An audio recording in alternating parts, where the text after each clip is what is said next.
Hello there, everyone. Uh, I was watching an interview with Vice President uh, Harris, and she sat down with NBC and doing a one-on-one, and she was able to sit down and give her views on some things.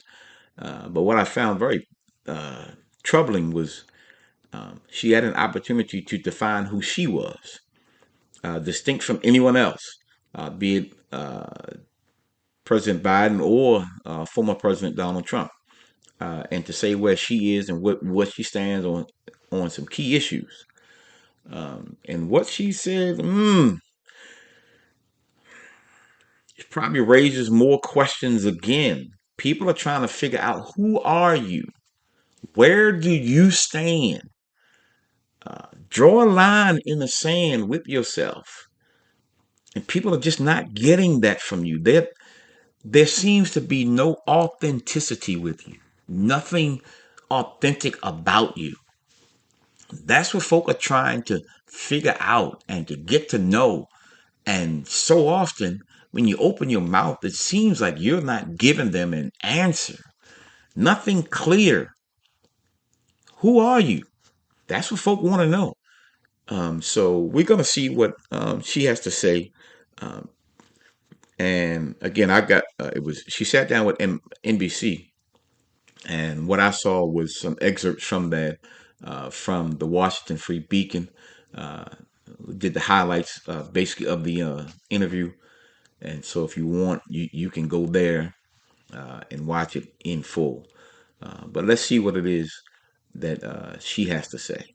Are the last 4 years an obstacle to you in this race?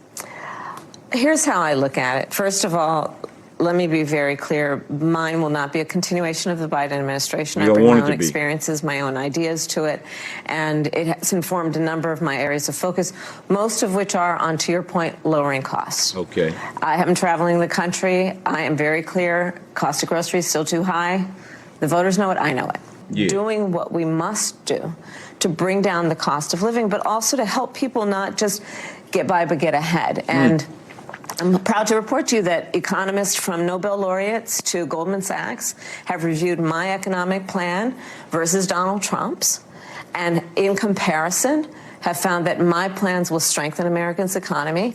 His plans will weaken America's economy. Then why do you think that's not landing with voters? Because but in I the think it numbers, is. it's the opposite. Former President Trump leads you on this issue. Well, when I'm out, this is why I'm going out to Wisconsin, Pennsylvania, and Michigan, excuse me. Do you think the country is ready now for a woman and a woman of color to be president? Absolutely. Absolutely. And I am saying that in terms of every walk of life of our country. You know, I think part of what is important in this election is really not only turning the page, but closing the page and the chapter on an era that suggests that Americans are divided. What I know from personal experience, from lived experience, and from my travels, even most recently, the vast majority of us have so much more in common than what separates us. And what the American people want in their president is a president for all Americans. You've been reluctant to lean into, to talk about the historic nature of your candidacy on the campaign trail. Why is that? Well, I'm clearly a woman. I don't need Okay, to we can point see that that. out to anyone. Do you think there is sexism at play here? Let me just tell you something. You've come to my events, and you will see there are men and women at those events, whether it be small events or events with 10,000 people. And I will never assume that anyone in our country should elect a leader based on their gender or their race. Instead, that leader needs to earn the vote based on substance and what they will do to address challenges and to inspire people. Where's your substance? That's what we're looking for. That's what we're asking for.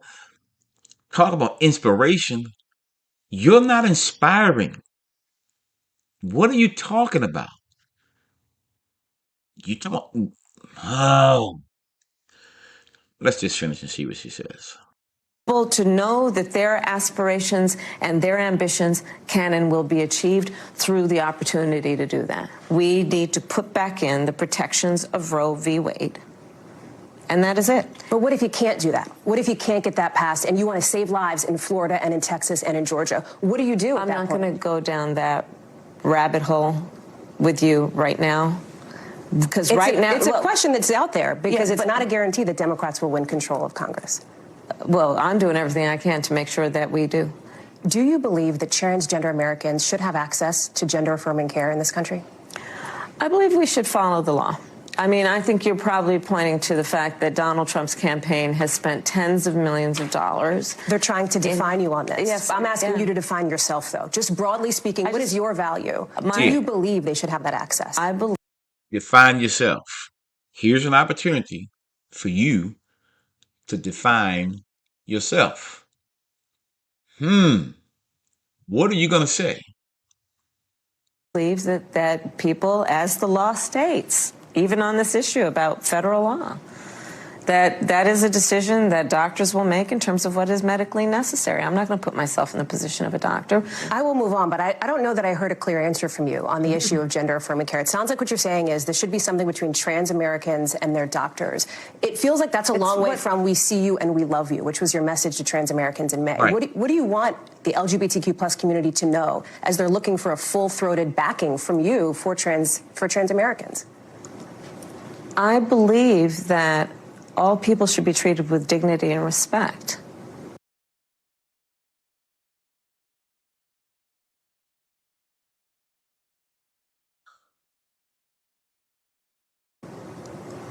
Period.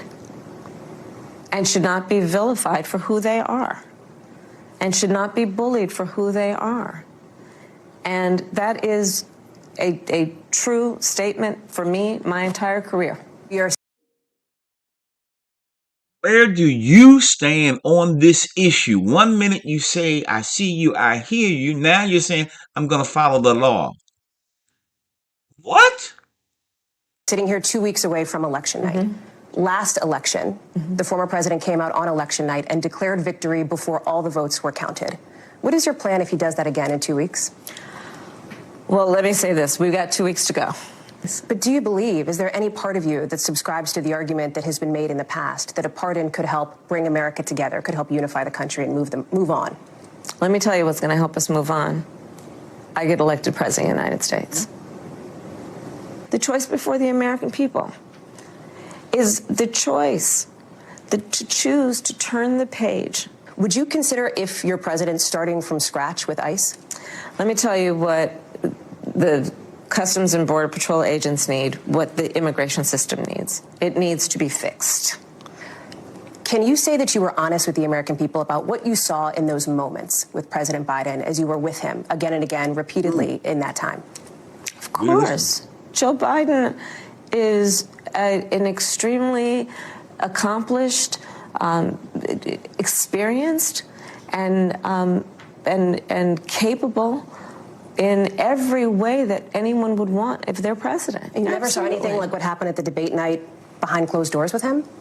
It was a bad debate. People have bad debates. He is absolutely. But that's the reason why you're here, and he's not running for the top of the ticket. Well, you'd have to ask him if that's the only reason. He's asking you. What do you think?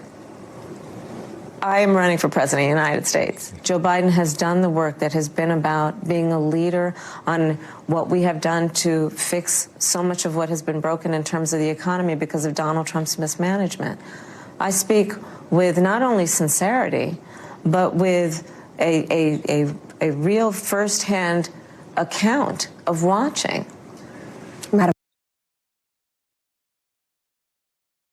Donald Trump's mismanagement. Okay, prior to COVID, the first 3 years of his presidency were the best in American history. Unemployment extremely low, lowest for black people, lowest for every metric. The economy was booming. We were energy independent. We were not in any wars at all. And so he didn't mismanage the economy at all. And so he was doing wonderful. And you guys even admit that before.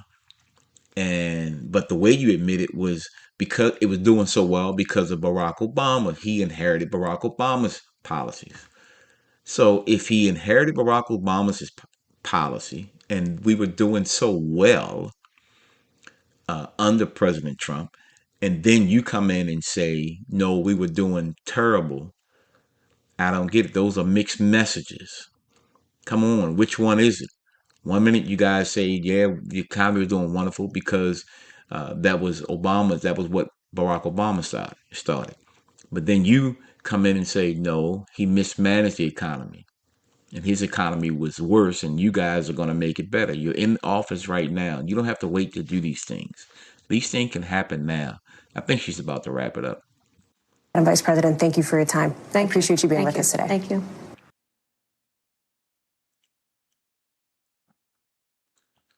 That was good. That was actually not bad at all. The questions wasn't too bad. And she had an opportunity to define who she was. But man, the economy was a whole lot better under Donald Trump. We were not in any foreign wars. In fact, we're bringing troops home. People are trying to figure out who you are. What is it that you're going to do different than Joe Biden? And a lot of that is just not being seen right now. But let me know what you guys think about this. We have a choice in this election. I'm just trying to give you some information. I'll be sharing you some information again from the other side as well. And you can take an opportunity to look at that and decide for yourself. Do I want to go this way or do I want to go this way? But I just want you to be an informed voter. And as she said, don't go based on identity politics. Don't vote for somebody because of their gender. Don't vote for somebody because of their color. Let them earn your vote. And if they happen to earn your vote, so be it. But again, let me know what you think in the comment section. And hit that like button. Like it, like it, like it, like it, like it, like it. And somebody that needs to see this information, share this video with some others. And if you haven't already subscribed to the channel, hit that subscribe button. But help a brother out. Appreciate it. Have a blessed one.